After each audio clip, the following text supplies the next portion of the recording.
여러분 안녕하세요. 혹시 제 이름을 기억하는 친구들 있나요? 네, 맞습니다. 제 이름은 염찬영입니다. 우리 친구들 혹시 어렵고 힘든 일이 생기면 누구에게 도와달라고 이야기하나요? 선생님, 친한 친구, 가족, 부모님까지. 네, 어떤 친구들은 예수님이라고 말한 것이 들리네요. 좋습니다. 오늘은 두 번째 시간, 예수님은 우리를 도와주시는 분이에요 라는 주제로 함께 이야기를 나누겠습니다. 와, 정말 대단하지 않아요? 그러게요.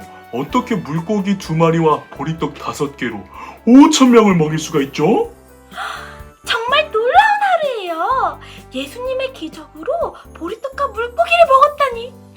오늘 하루는 영원히 잊지 못할 것 같아요. 어느덧 언덕 너머로 해가 지고 있습니다. 석양빛이 갈릴리 호수를 비추자 파라턴 호수도 붉게 물들었습니다. 언덕에 모여서 예수님의 말씀을 들었던 사람들은 저마다 한마디씩 하면서 집으로 돌아가고 있었습니다. 특히나 예수님께서 그곳에 모인 사람들을 오병이어 물고기 2마리와 떡 5개로 배부르게 먹이신 사실을 직접 경험한 사람들은 예수님의 능력에 놀라며 이야기를 멈출 수가 없었습니다.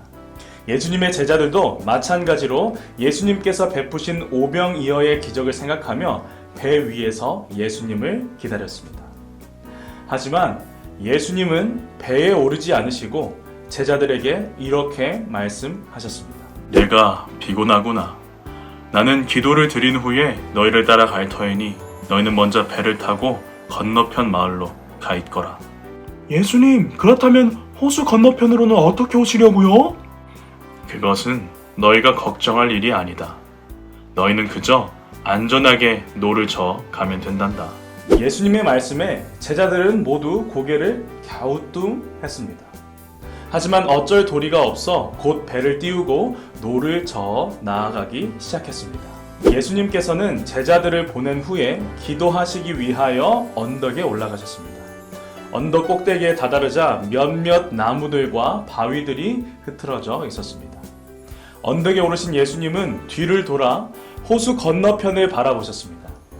예수님의 눈에는 컴컴한 호수에 위태롭게 떠있는 배 한 척이 눈에 들어왔습니다. 바로 제자들이 탄 배였습니다.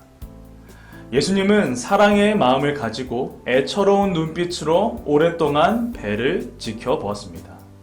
오랫동안 호수를 바라보시던 예수님은 이제 바위를 붙들고 무릎을 꿇으셨습니다. 하나님 아버지, 저에게 주어진 짐이 너무 무겁습니다. 하지만 제가 지고 가야 하는 짐이라면 기꺼이 지고 가겠습니다. 오히려 걱정이 되는 것은 제자들입니다. 그들이 지고 가야 할 짐 역시 무거운데 참 걱정이 됩니다. 그들을 지켜주시고 인도하여 주소서. 예수님께서는 사랑하는 제자들을 위해 간절히 기도했습니다. 그 고요한 언덕에는 예수님의 기도하시는 소리로 가득 채워졌습니다. 그렇게 예수님께서 기도하시는 동안 제자들은 열심히 노를 저어 호수를 헤쳐 나갔습니다. 그런데 날이 어두워지자 바람이 불기 시작하더니 파도가 치기 시작했습니다. 곧 천둥 번개도 함께 치기 시작했습니다. 제자들은 깜짝 놀랐습니다. 그리고 무서워 벌벌 떨었습니다. 아이고, 이러다 우리 모두 죽겠다. 더 힘차게 노를 좀 저어봐. 베드로, 아무리 노력해도 앞으로 나아가지 않는구만. 어떻게 해야 될까?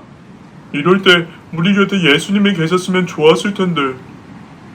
그런데 있는 힘을 다해 노를 젓고 있던 제자들의 눈에 흐릿흐릿한 천이 나부끼며 다가오는 것을 보게 되었습니다. 저게 뭐지? 뭐가 있는데? 저기를 봐봐. 어떤 하얀 천이 나부끼며 오는 것 같지 않아? 뭐라고? 어디에? 저거 귀신 아니야? 제자들은 저마다 호들갑을 떨며 두려워 떨고 있었습니다. 제자들은 도망가기 위해서 더 열심히 노를 저었습니다. 하지만 큰 파도와 세차게 부는 바람에 배는 앞으로 나아가지 못하고 제자리만 맴돌 뿐이었습니다. 그 순간 예수님의 음성이 호수 위에 울려 퍼졌습니다. 모두 안심하라. 나다. 두려워하지 말라. 예수님의 음성과 함께 호수가 잠잠해졌습니다. 바람도 모두 멈추었습니다. 제자들은 일제히 예수님 쪽을 바라보았습니다. 그 순간 베드로가 이렇게 소리쳤습니다. 주님, 만약에 주님이시라면 저도 물 위로 걷게 해주세요. 베드로야, 내게로 오너라. 베드로는 예수님의 대답에 이것저것 따지지도 않고 훌쩍 배에서 뛰어내렸습니다. 다른 제자들은 말릴 겨를도 없이 뛰어내린 베드로를 보고 깜짝 놀랐습니다. 하지만 물에 빠질 줄 알았던 베드로가 예수님을 향해 걸어가는 모습을 보고 입을 다물지 못했습니다. 아, 베드로 형님도 물 위를 걸으신다. 와, 정말 대단한데? 베드로는 아무 생각 없이 예수님만 바라보며 성큼성큼 나아갔습니다. 그러다가 갑자기 예수님처럼 물 위를 걷는 자신이 자랑스러워 보였습니다. 그래서 물 위를 걷는 자신의 모습을 뽐내고 싶어서 다른 제자들이 있는 곳을 바라보았습니다.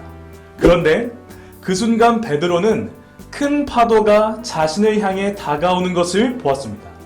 그리고 두려운 마음이 들었습니다. 동시에 베드로의 몸이 물속으로 풍덩 하고 빠져들었습니다.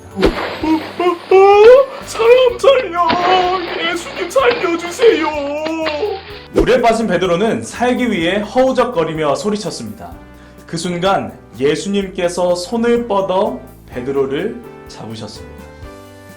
예수님의 손을 잡은 베드로는 그제야 마음이 진정되었습니다. 베드로는 자신을 향한 예수님의 손을 의지해서 다시 물 위로 올라올 수 있었습니다.